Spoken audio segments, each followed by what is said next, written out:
human evolution.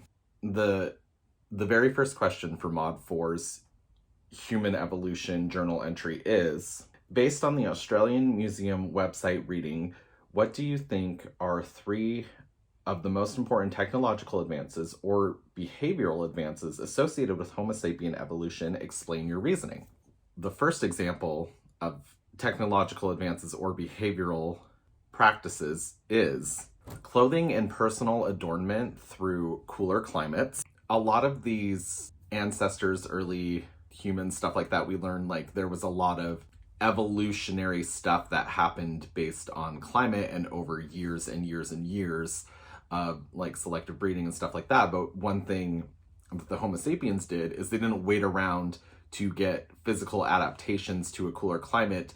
They used their surroundings and made tools. Like they found even like little tiny needles and then the remains of like foxes and rabbits so that their fur could be used to keep the early Homo sapiens warm and just stuff like that. Like that's really cool to me that instead of waiting around to evolve, they looked at their environment and solved their problem. The next most important technological advancement or social practice is the early Homo sapiens' use of settlements based off of natural materials available to them. Once again, using their environment for survival. And it wasn't just like rocks and trees and stuff. There were parts of animals that they would use. Like, I guess there's evidence of using woolly mammoth bones for structural purposes, which is really interesting because I'm an architecture major. So I like hearing about settlements used through materials available in natural environments. And then because of settlement, they could have larger communities, which according to the article was anywhere between like 25 to 100 people.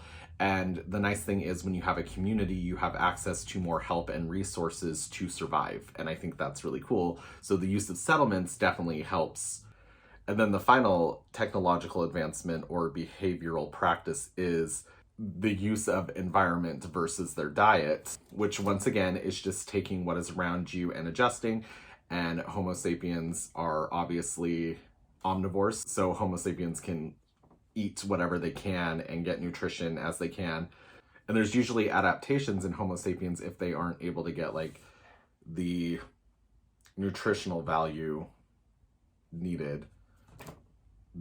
There's always a way found. But because of this and the settlements included and the adaptations to weather and climate, so purposely planting crops, yielding animals, stuff like that is another really cool adaptation to keep Homo sapiens alive and evolved. So question number 2 is also a 3-part question. What are 3 ways that climate has changed the physical appearance of Homo sapien populations around the globe? Be specific in describing what kind of climate affects each of the 3 phenotypic expressions you choose to discuss.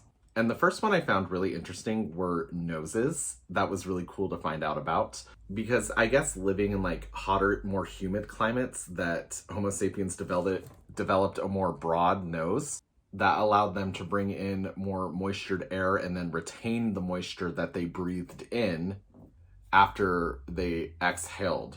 Whereas people in like a more colder, drier climate usually have narrower, long, smaller noses, where that type of nose kind of moistens the air coming in and helps warm it up. Then the next physical adaptation is different body builds. Like if somebody's a little more short and stocky, they live in a more colder climate. And because they have less of a surface area on their body, they're able to retain heat better. Whereas more like long-limbed Homo sapiens in hotter climates, because they have more surface area out, they're able to lose body heat easily and stay cooler in this hotter climate. And then the final one is ice, where the epicanthic fold helps people who are in a more northeastern Asian population dealing with snow, and it helps reduce the glare coming off of the snow. whereas people with blue eyes like me are more adapted for low light regions, because blue eyes kind of allow more light to come in than like darker eyes, and that helps. How might humans evolve in the future? Consider behavior and physiology.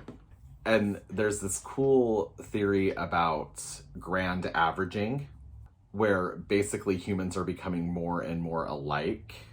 Having humans look alike, grand averaging thing is really interesting because for so long humans had to pass along genetics and everything based off of climate, environment, stuff like that. But as we are evolving as humans and we are becoming more able to control our environments and stuff like that, some of these adaptations aren't necessary, and the more and more humans interbreed regardless of genetics, culture, geographic isolation, stuff like that, the more and more we're going to become very similar looking, which is a really interesting thing to think about in the future, to have less and less variation. And then the next question, do you think humans will become extinct in the future? Why or why not? And yeah, I do. I don't think it'll be because of natural means. I just think it'll be human aided, where we will destroy ourselves. Also, as a species, there's no way this is sustainable. There's way too many of us and resources can't last. And maybe that's just like the pessimism in me. Yeah, we're destroying our own environment basically. So I don't think humans have a good chance, and we'll probably just end up doing it to ourselves, where we no longer exist and maybe something else can take over after, like some sort of land dolphin or super squid. I don't know. Something smart. And the next question is, what concept, statement, or detail from the exhibit did you find the most interesting or challenging, and why? So the concept I found the most interesting were the physical adaptations. I think that's really cool because obviously there are very different people throughout the world and we all look very different from each other. And it's cool to see where some of those physical adaptations could come from and be theorized to be like why they exist.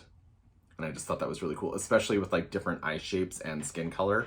That was really cool to get like a perspective on. The next question is, how did the exhibit relate to each other or the other module media? What themes did the articles share with one another? One of the first things I immediately noticed was in the first article, there was more brain comparison, and my brain hurts from learning about all of that. It's really cool to see like all the different like subspecies of humans and stuff like that, and everything leading up to brain capacity, brain pan, stuff like that. Like it's really interesting, but it was a lot to learn and my brain hurts from learning it all. So it's just funny. It's like a full circle of brain, whatever.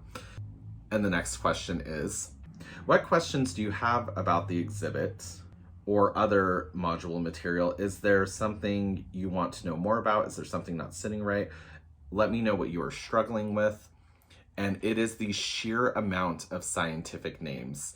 There are so many that are so similar, and it's very confusing. And I understand like this is an intro to anthropology, so I'll learn this stuff eventually, but holy crap, is it a lot of different language to learn. And it's frustrating how very similar things sound. So just understanding things through context. And then the final question is, can you connect this exhibit to an outside material and your background knowledge on the media's main themes? Does this material remind you of something from your past experience, a TV program you once watched, or a conversation you had in another class? Tell me about it. A lot of this is just stuff we learned in biology in high school, and then, you know, with genetics, human evolution, Charles Darwin, stuff like that.